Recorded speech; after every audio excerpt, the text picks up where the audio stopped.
My name is Ava, and with the slightest change in climate, my rural home becomes infested with insects every year. I put my heart and soul into pest control. At 34 years old, I've transformed from a housewife into nothing less than a hunter. Once upon a time, bugs used to scare me. I used to say such things without any embarrassment, but once I passed 30, I started facing them with a poker face. Indeed, I've become quite tough. Today, I'd like to share a story about how I dealt with my younger sister who fell in love with my husband. This happened years ago, back when I was in my 20s. A junior high school reunion was held for the first time in many years, where I reconnected with my childhood friend Josh, who used to live in my neighborhood during elementary school. My sister Emily, 2 years younger than me, and I used to play with Josh a lot. But as typical boy sentiments grew stronger, playing with girls became embarrassing for him. Josh distanced himself from us when his family moved away in junior high, and we lost touch. At the reunion, I was nervous when reconnecting with Josh, but adulthood brought its strong ally, alcohol. Josh, loosened by its power, and I, emboldened by the same, had a lively conversation that was hard to believe after such a long time apart. We continued to party together, and by the end of the night, Josh confessed, "I used to like you when we were kids, and it seems like I can still like you as an adult." With this light-hearted exchange, our relationship began. Later, when sober, Josh joked, "Man, I said too much. Am I embarrassing? Who the hell do I think I am?" I couldn't help but laugh at his embarrassment. Everything fell into place, and we decided to get married. We visited each other's homes and completed the formalities for cohabitation and marriage planned for 6 months later. However, a problem arose at my house when Josh came to meet my family over a meal. As my sister returned home from work with a deflated voice, her surprise at seeing Josh turned quickly into a happy expression. "Wow, Josh, why are you here?" Embarrassed, Josh glanced at me and then explained, "Actually, we've been dating for about half a year now, and we've decided to get married. I came here today to inform our parents." I thought I should explain to my family, so I told my sister the circumstances. Her face turned visibly grim. "I see. I'm tired, so I'm going to bed. Good night," she said abruptly, retreating to her room and slamming the door shut. Wow, that was unpleasant," I said to Josh, worried that I had made him uncomfortable. But he reassured me with a smile. "I'm not bothered by it." Wanting to clear things up for my sister's sake, I added, "She's not usually like that. Maybe she's just not happy about us living together." Even our parents didn't show any problems, so I couldn't understand my sister's strong reaction. Still puzzled, I debated whether to ask her directly, but as I headed to the bath, I ran into her in the hallway. I started, unsure how to begin, as she fixed me with a devilish glare. "I can't believe you're marrying Josh. I've always loved him too. I'll never forgive you for this." With the rage of a demon, she stumped away, leaving me staring at her unexpected confession. Seriously, she was in love with Josh. I muttered to myself, feeling like the plot was straight out of a daytime drama, holding my head in disbelief. After a night of restless tossing and turning, I finally found clarity. Is it really a problem if my sister loves my fiancé? After all, our marriage is already decided. If Josh had loved my sister, it would have been a different story, but that's not the case. More importantly, if she's felt this way since childhood, she should have told him sooner. Realizing it was my sister's failure to express her feelings that caused this turmoil, I decided it was absurd for her to blame me. Though I could sense her growing hostility towards me as her older sister, I chose to let it slide. Despite the gravity of the situation, I opted for an optimistic view and decided to let it go. However, I was torn about whether to tell Josh. On one hand, revealing my sister's feelings might complicate things for Josh, I reasoned. But if I don't tell him, he'll sense the tension whenever he visits without understanding why. Considering Josh's involvement, I ultimately decided honesty was the best policy. I have to tell him, I resolved.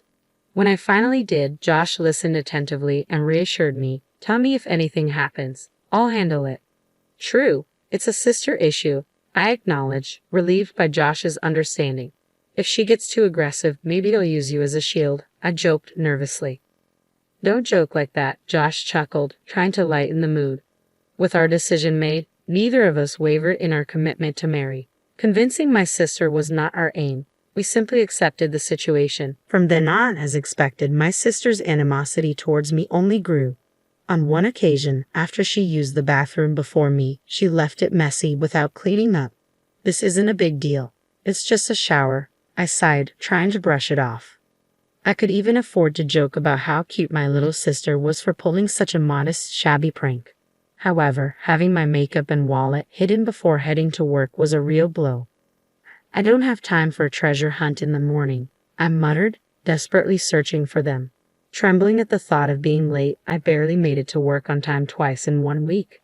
"You're not slacking off with your wedding coming up, are you?" My boss eyed me coldly, adding to my frustration. "I won't forgive her." No, I'm the big sister. I should forgive her. But I won't. No, I muttered to myself, conflicted. Initially, my parents were unaware of my sister's harassment, but after she started hiding my valuables, they began to notice something was off. "Why are you doing such childish things?" My mother scolded my sister, though my sister seemed to revel in annoying me. The real issue, however, was my father. Ever since my sister was born and my mother's health declined, he had cared for her as if she were still a newborn. He doted on her more than me, or rather, he was biased towards her. His experience in parenting had made him feel like a mother, and I couldn't fault him for that. I, too, loved my sister, especially considering the tough times we grew up in together. Reflecting on our different treatment, I recall the childhood incident when I had wanted to go to an amusement park, but she had insisted on the aquarium. My father, always siding with her, promptly decided on the aquarium.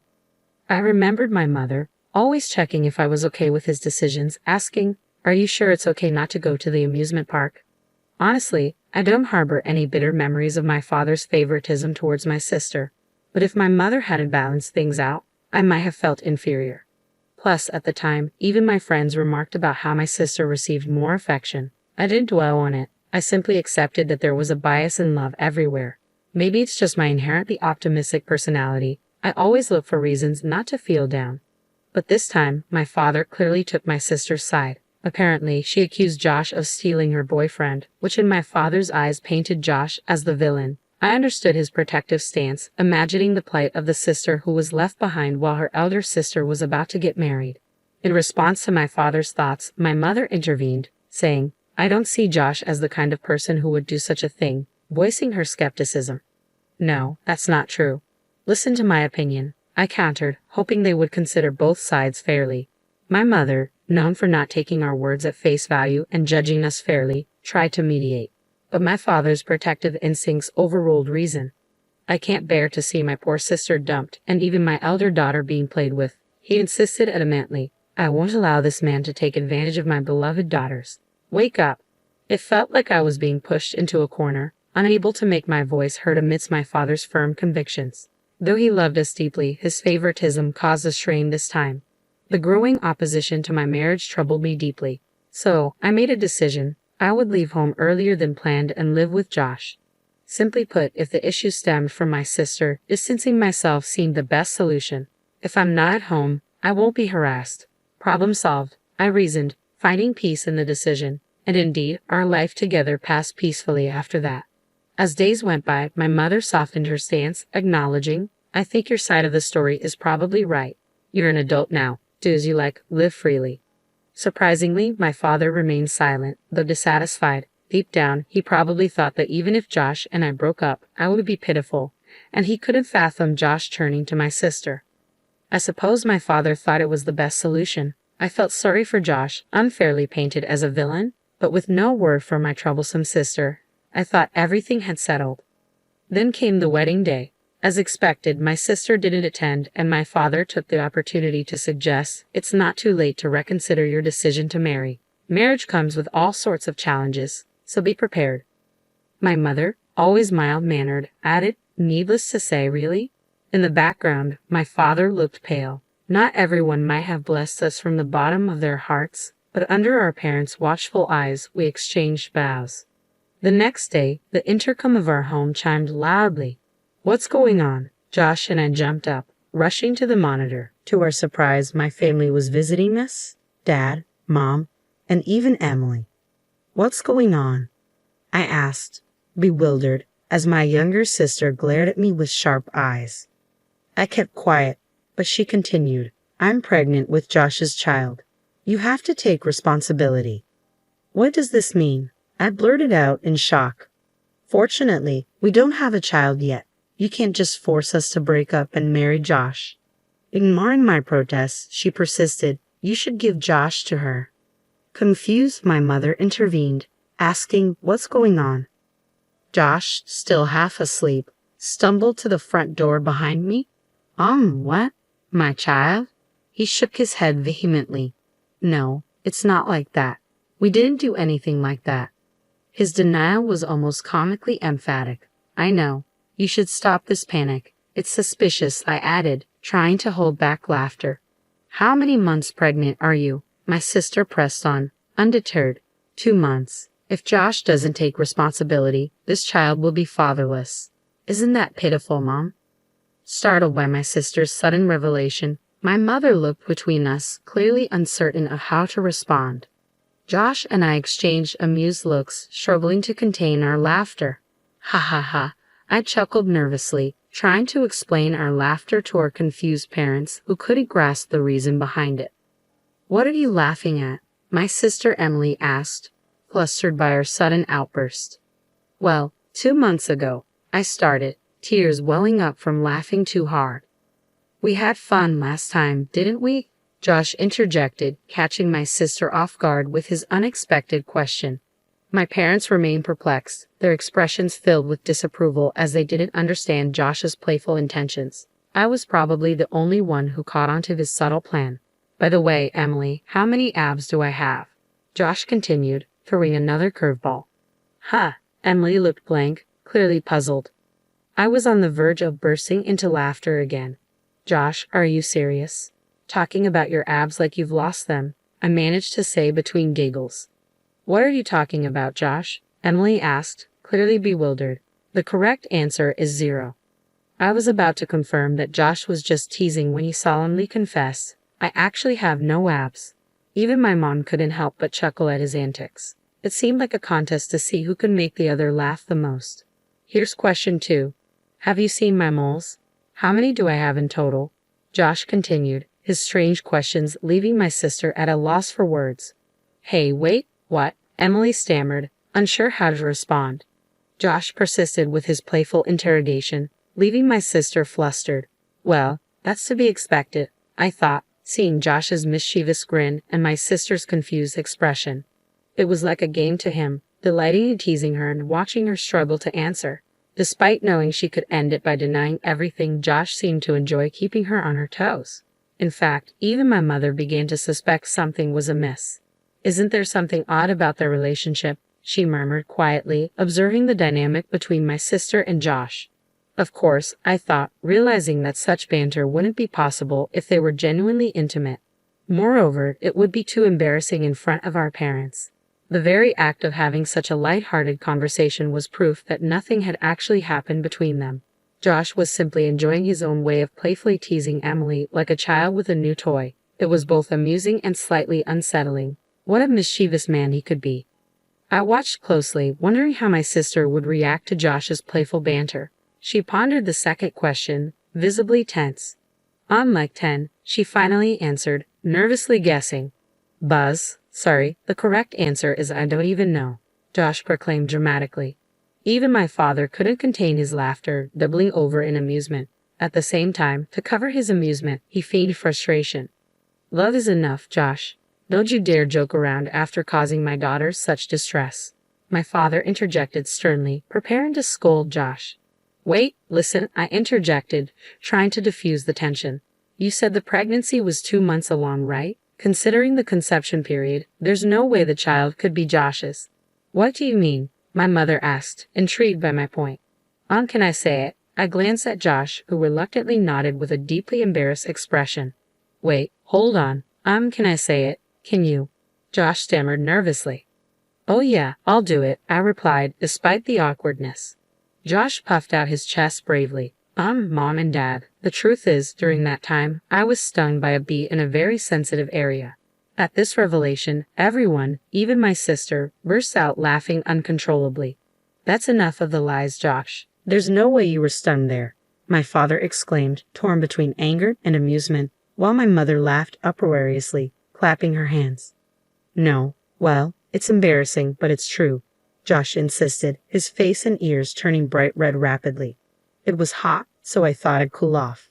Taking advantage of the fact that I couldn't be seen from outside, I opened the window and was relaxing in the nude when a bee flew in and stung me. I struggled to contain my laughter, trying to respect Josh's embarrassment in front of my family, but it was too hilarious not to join in. There's no way a man could be that embarrassing, my father chuckled, shaking his head. Well, that embarrassingly embarrassing man is right here, Josh retorted loudly, trying to defend himself. That still doesn't prove that the child in my belly isn't from Josh's seed, my sister interjected, regaining her stance and joining the conversation with renewed vigor. Emily, think about it, I reasoned. Josh got stung in a very important place. Dad, imagine if that happened to you as a man. You'd understand the pain of having such a vital area harmed. My sister fell silent, considering my serious tone. Meanwhile, my father, who seemed to have visualized the situation based on Josh's explanation, quietly clutched his groin and looked down thoughtfully. Though he tried to maintain a stern face, it was clear he was starting to believe Josh's unlikely tale. It's a really delicate area for men, so it was tough. I even thought about calling an ambulance, Josh concluded, his embarrassment evident despite his attempt at humor. I couldn't help but respond to Josh's story with embarrassment. I had a fever, it was tough, and doing the deed in that state would be way too kinky. You can even check with the hospital that took care of me if you want, Josh explained in an almost inaudible voice. To my surprise, my mother burst into laughter. Josh, didn't you used to have a habit of taking off your swimsuit when you played in a kiddie pool? She teased, approaching him with playful curiosity. Why don't you show me where you were stung? Josh tried to dodge my mother's playful inquiry, covering not his private area, but his irrelevant chest. From what I saw, my mother seemed to fully trust him now, which gave me a sense of relief, although Josh didn't seem to share the same feeling. Well, I sympathize as a man. I don't think anyone would lie about such an embarrassing thing. There's no need to check with the hospital, my father chimed in, his expression unusually kind towards Josh, as if respecting his dignity. Ironically, it seemed that understanding came quicker among men in this situation. I wondered if this was what they called a blessing in disguise. Amidst this light-hearted banter, I turned to my sister, who stood in a daze. Even if you lie like this, it won't lead to Josh and me getting divorced. I think you're just making yourself more miserable, I said calmly. You may not believe me, but I really want you to be happy. After all, you're my only sister. My sister's eyes widened in anger. Shut up, shut up, shut up. I don't like Josh anymore. If he's going to take your side, she snapped, emotional and reaching out to grab me. I don't care if you don't like me. I love Ava, and that's all that matters, Josh firmly asserted, brushing off my sister's hand. I consider Emily a precious childhood friend and now my sister-in-law. I never have and never will see her as anything more. If you keep repeating these lies, I'll defend Ava with all my strength. I couldn't help but feel moved by his words. He had come a long way from the man who was embarrassed by a bee sting, muttering about the world being his enemy. Watching this unfold, my father intervened. Emily, if you're really pregnant, show us your medical records or something, he requested, his tone serious. With that, my parents made it clear they had believed Emily's pregnancy claims without any basis. I appreciated their unquestioning trust in their children, though this time it seemed to have backfired. If you've lied, you owe both of them an apology, my mother added sternly. My sister, visibly shaken and biting her lip, turned away with tears in her eyes. My father moved to follow her, but my mother stopped him. Let her go and cool off, she advised. 2 weeks passed. My sister continued to insist she was pregnant, but my mother finally persuaded her to visit a gynecologist. The diagnosis, no signs of pregnancy and perfectly good health. We're sorry for dudding you and causing you so much trouble, my parents apologized sincerely. We should have trusted Josh, whom we've known for so long. Please take care of Ava and forgive us for making this difficult for you both. They bowed their heads apologetically. To be honest, I couldn't blame my parents. I haven't discussed the strained relationship with my sister with my parents. They have always believed in their daughters without question, a quality that society might view in various ways. For me, it has been a source of immense reassurance. Despite occasional favoritism towards my sister, especially from my father, I have come to forgive them for the mistakes they made. They raised me well, and without them, I wouldn't have met Josh or lived such a happy life. When my sister's lie about being pregnant was exposed, she reacted angrily, declaring, "I don't need this family anymore," and stormed out of the house. Normally, my father would have gone after her, but this time he suggested it might be better for Emily to take some time away, a cooling off period.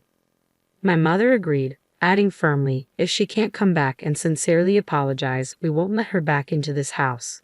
Deep down, I doubted my sister would ever apologize sincerely. It felt like a definitive break between us. 7 years passed. My sister did return once, bowing her head to her parents and asking to come back. Initially noble in her return, by the end of the year she had caused a significant incident while heavily intoxicated. One tumultuous New Year's Eve, she sneaked into Josh's bed, mistaking it for mine, and startled him awake. Both of us, along with our parents, were shocked by the disturbance. "Don't approach him," I warned her angrily. Josh, startled, exclaimed loudly enough to wake the neighbors.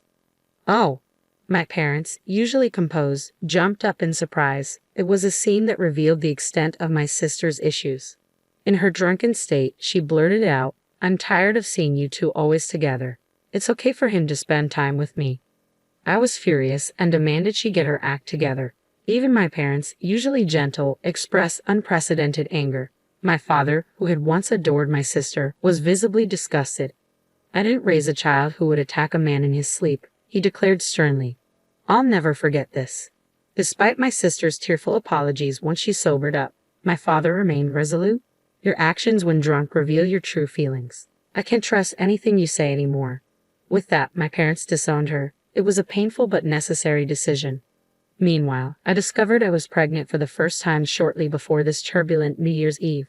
Since then, I've given birth to 3 children, including twins, making me a mother of 4 by the age of 34. Life with 4 children is chaotic, walls scribbled with crayons, daily struggles with clothes and toothbrushing, but seeing their sleeping faces each night makes it all worthwhile. My parents adore their grandchildren, often visiting to help with childcare. Josh, too, is deeply involved, despite the challenges. He handles the chaos with a smile, even as he worries about his thinning hair from constant hair pulling during piggyback rides. I find it amusing and endearing to see Josh grappling with hair loss. With his promotion and improved salary, he could afford treatments, but I secretly enjoy watching him embrace fatherhood in all its messy glory. Our home is far from quiet and calm. It's lively and noisy, but I couldn't be happier.